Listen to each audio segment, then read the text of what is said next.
आज के समय जो बिहार इलेक्शन चल रहा है उसमें अगर हम ध्यान से देखें तो जो विपक्षी पार्टियां हैं वो जातिवाद को बढ़ावा दे रही हैं। जातिवाद को बढ़ावा देने से क्या होता है, वो जातिवाद कैसा जातिवाद कि हिंदुओं के उनने बहुत सारे वर्ग बना दिए, सामान्य वर्ग, अति पिछड़ा वर्ग, पिछड़ा वर्ग, SC ST ऐसे वर्ग बना दिए। तो जब जो बीजेपी है उसको कब फायदा होता है, जब हिंदू एकजुट होकर वोट देता है तो बीजेपी को फायदा होता है। और जब हिंदू टूट के वर्गों में टूट के वोट देता है, उनके पास अल्पसंख्यक वोट वैसे ही होता है विपक्षी पार्टियों के पास। और जब हिंदू टूट के वोट देता है, कुछ वर्ग उसमें से टूट जाते हैं तो उन्हें फायदा होता है। और प्रीवियस तो वो अन्नाप शन्नाप कर ही रहे हैं। मतलब जो लालची लोग हैं, लालची हिंदू हैं, वो तो उनको वोट देगा ही।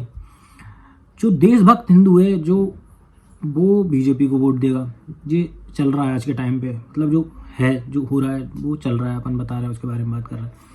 तो बीजेपी को एक चीज़ समझना होगा कि कुछ लोग ऐसे होते हैं जो सिर्फ राष्ट्रवाद के नाम पे नारा तो लगा देंगे, राष्ट्रवाद के लिए नारा लगाने के लिए आपके साथ खड़े हो जाएंगे, आपकी रैली में आ जाएंगे, मगर वोट वो है अपने लालच के हिसाब से दे देंगे। तो बीजेपी को हिंदुओं को संगठित करने के लिए सभी प्रकार के हिंदू चाहिए, राष्ट्रवादी हिंदू भी चाहिए। अब देखो 100% पूरे राष्ट्रवादी तो हो नहीं सकते, कुछ लोग स्वार्थी भी होते हैं। तो बीजेपी को क्या करना चाहिए, हिंदुओं को एकजुट करने के लिए बहुसंख्यकवाद पे उतर जाना चाहिए। जैसे जे लोग जोड़ते हैं PDA, पिछड़ा, अति पिछड़ा, SC ST, अल्पसंख्यक, कितने सारे वर्ग जोड़ के एक बना रहे हैं। बीजेपी को क्या करना चाहिए, एक पहले से ही बना हुआ वर्ग है बहुसंख्यक, उस बहुसंख्यक वर्ग में हिंदू आते हैं। अब बहुसंख्यक वर्ग में उठा के जैन को भी डाल दें और सिख को भी डाल दें और इस बहुसंख्यक वर्ग बना लें, इसका एक आयोग बना लें, बहुसंख्यक आयोग।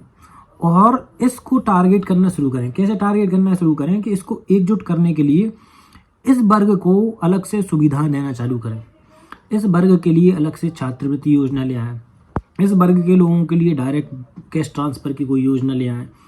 अगर जब बीजेपी ये करने लगेगी तो बीजेपी को कोई भी इस देश में हरा नहीं पाएगा, किसी भी पार्टी, किसी भी चुनाव में। जहां बीजेपी सिर्फ वहीं हार पाएगी जहां पे हिंदू 50% से कम होगा। अगर बीजेपी को जीतना है तो बीजेपी को बहुसंख्यकवाद करना पड़ेगा। उत्तर प्रदेश, बंगाल इसके लिए बहुत बड़े टारगेट हैं। अगर जीतना है तो सिर्फ बहुसंख्यकवाद ही आपको जिता सकता है। आपको जीतना है, आप बहुसंख्यकवाद पे आ जाओ, आप आराम से जीत जाओगे। अभी न्यूयॉर्क का चुनाव का इलेक्शन का रिजल्ट आया, वहाँ पे क्या हुआ उसको अगर हम देखें तो वहाँ पे ये हुआ कि जो अमेरिकन जनता थी वो राष्ट्रवाद के नाम पे उसने राष्ट्रपति के चुनाव में वोट डाल दिए। अब वो मेयर के इलेक्शन में राष्ट्रवाद के नाम पे वोट नहीं डालेगी, वो मेयर के इलेक्शन में उसका स्वार्थ देखेगी। तो जो वामपंथी पार्टियाँ होती हैं, जो लेफ्ट होता है, वो क्या करता है कि जनता को फ्रीवीज बांटता है और उसने एक टारगेट बना रखा है गरीब गरीब गरीब के नाम पे। अच्छा, गरीब कौन है? ज़्यादा बच्चे पैदा करने वाले गरीब ही होते हैं, घुसपैठिए गरीब होते हैं। तो इन लोगों को गरीब के नाम पे सुविधा दी जाती हैं और सुविधा दे के वो इनका वोट ले लेते हैं।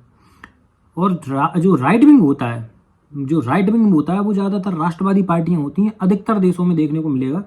ये चुनाव क्यों हार जाते हैं? इनका चुनाव हारने का एक मुख्य कारण ये होता है कि ये ऐसी कोई योजना नहीं लेके आ पाते जो इनका कोर वोटर होता है उसको लाभ पहुंचा पाए।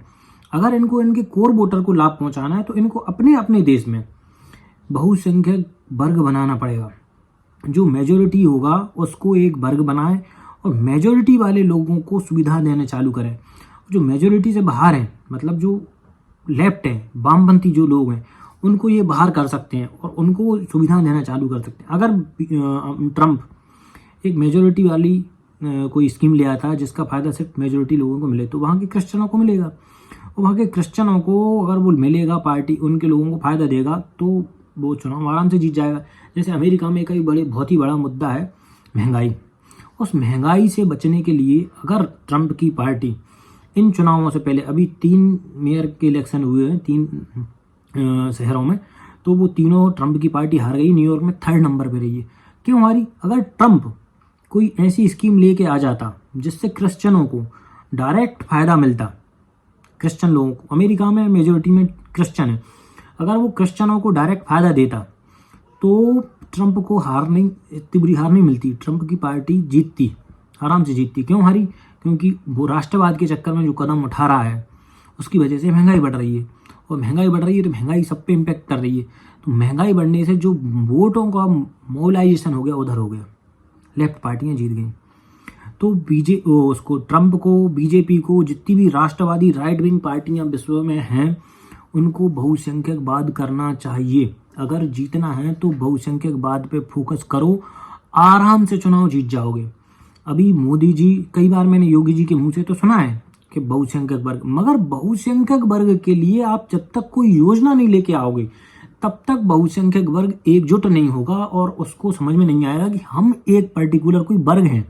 आपको वर्ग बनाना तो आप एक छोटी सी योजना लेके आओ। एक छोटी सी योजना भी अगर आप लाओगे, एक छात्रवृत्ति योजना भी अगर लाओगे कि बहुसंख्यक वर्ग के लोगों को ये छात्रवृत्ति दी जाती है, तब वो वर्ग बनेगा और आपको वोट मिलेगा। आपको जब भी वोट चाहिए होगा आप उस वर्ग के डायरेक्ट कोई योजना लेके आ सकते हो, आपको एकजुट होकर वोट मिल जाएगा। ये जो पीडीए और ये सब फलाना धमाका, इन सब चीज का एक ही तोड़ है, जातिवाद खत्म हो जाएगा, बहुसंख्यकवाद चालू हो जाएगा, और बहुसंख्यकवाद ही देश हित के लिए सबसे सही है। तो मेरी बात को ज़्यादा से ज़्यादा लोग ना समझ में आए तो मुझसे इस पे कमेंट करें, मैं दोबारा समझाऊंगा। और मोदी जी, योगी जी तक ये बात पहुँचे, और मैं तो कह रहा हूँ पूरे विश्व में ये बात पहले। बहुसंख्यकवाद जिंदाबाद। जय श्री राम, जय हिंद।